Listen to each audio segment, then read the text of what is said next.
In March, we visited North Macedonia. North Macedonia shares borders with Serbia, Kosovo, Albania and Greece, making Macedonian culture a unique mix of all the cultures, religions, cuisines and traditions of the Balkans. As we got nearer to the capital, the small towns and villages dotted around the mountainous countryside gave way, and industries started to pop up like mushrooms. North Macedonia is definitely going places. We stayed at the Hotel DOA or DOA. I put a link to the hotel in the description below, and yes, it had a few shortcomings, but for us it was great. Secure parking, breakfast included, right on the old bazaar, and no more than 10 to 15 minutes walk away from all the major sites. The first stop was a quick visit to the barbers for the taming of my hubby unruly mane. What followed was a wander in the old bazaar looking for an evening meal, and we were immediately spoiled for choice.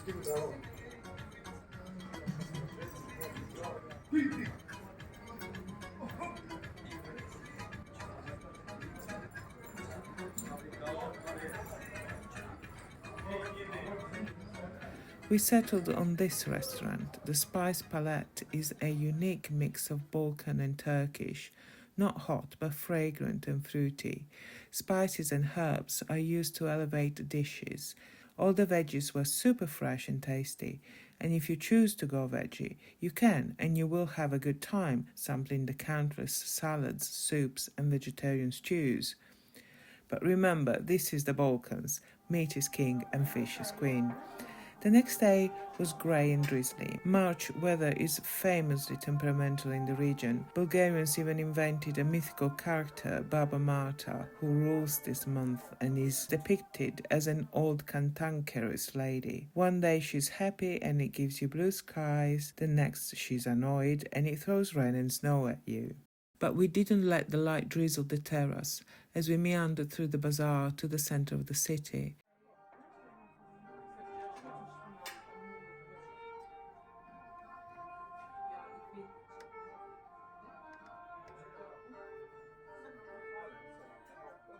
My first impression was, oh boy, these people love their statues. Every corner had a statue or a fountain or some interesting architecture.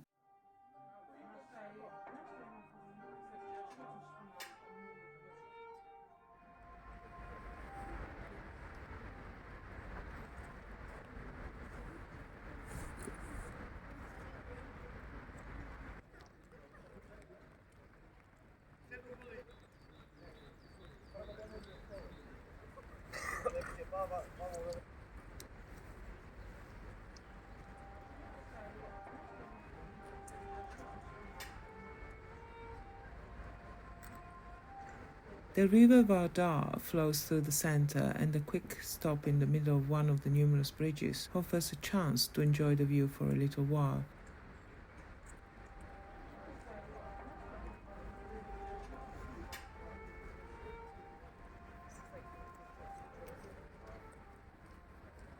Until you can no longer resist and have to walk forward to the impressive statue of Alexander the Great. And yet, even while standing in awe of this monumental statue, I glimpsed the warm beckoning lights of a coffee shop nearby, which called to me like the sweetest of siren songs. I love coffee, please don't judge me. Anyway, that is the great thing about being a tourist on a grey day. After all, it is the perfect excuse to enjoy the odd coffee break here and there. And let me tell you, in Skopje, I have had the best caffè macchiato and cappuccino outside of Italy. But for all the pleasantness of coffee and watching the world go by, it was time to take a dive into the ancient history of North Macedonia. The Archaeological Museum, although small, had some unique artifacts on display. The independent state of North Macedonia is quite young. It was born on the 8th of September 1991. The country of Macedonia is ancient. The artifacts in the museum shine a light on the people that lived in the region from prehistoric times through to the great kings of Macedonia such as Philip II and Alexander the Great, to the Roman times and beyond.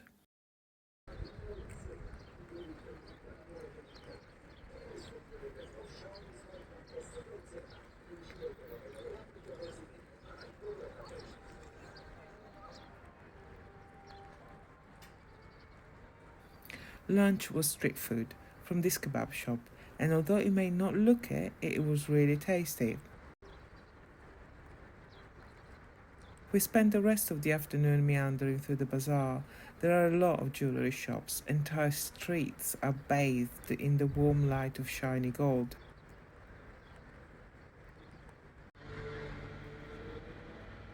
The only jewellery I care for is this Turkish lokum, or sweets.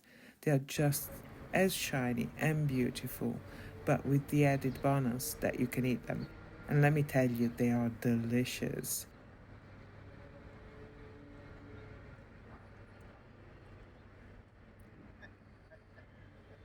As we were going around, very occasionally someone would come up to us asking for money, but none were insistent, apart from this lady who came on to my husband demanding money. The funny bit is that as my husband politely said no to her, a lady passing by shouted at her to get a job, and the reply came out like a shot, roughly translated, "I have a job, I'm doing it now."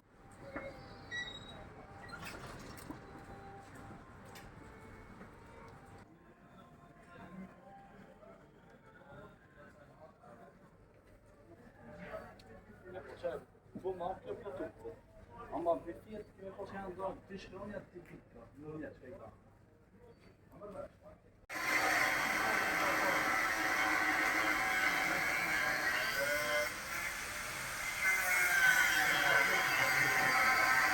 The day ended with a final stroll and a nice meal, and a beer this time. In the bazaar there is a mix of Muslims, Orthodox Christians, as well as people that do not identify with either. The atmosphere is relaxed and convivial, but if you happen to have your meal in a Muslim-run restaurant, they may not sell alcohol. But a quick dip into one of the small corner shops dotted around and you can grab a drink to sip later on your hotel balcony while relaxing. Or, as I did instead, drive yourself crazy trying to catch a photo of a double-decker red London bus going past. And how do I know it is a London bus in Skopje, capital of North Macedonia, you may ask?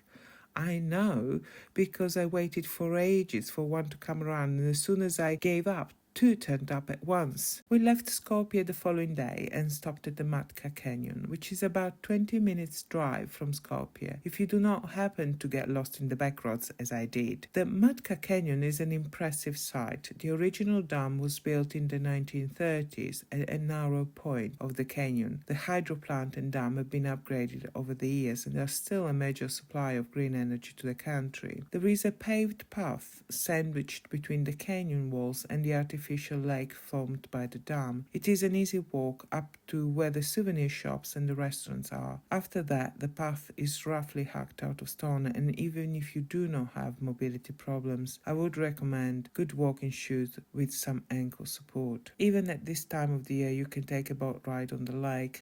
The grey sky didn't take away from the rugged beauty of the canyon, and as an added bonus, we had the whole place nearly to ourselves. From Matka, our next destination was across the mountains to Ohrid, and that will be a separate video, but here is a little teaser. But before we move on, let's talk some practicalities. The Macedonian dinar is pegged to the euro, with about 61 dinars being the equivalent of €1. The most we paid for 2 coffees was about 300 dinars, mostly came to 250 dinars. Our dinners were below 1,200 dinars. Street food was about 600 for the pair of us. In short, 2 people can eat well in the center of town, even in touristy hotspots, for less than €20 for both of them. English is widely spoken, and every bar and restaurant we visited had free Wi-Fi. Thank you for watching, and I hope you'll follow me in my next video where I take you along the shores of Lake Ohrid. Bye bye!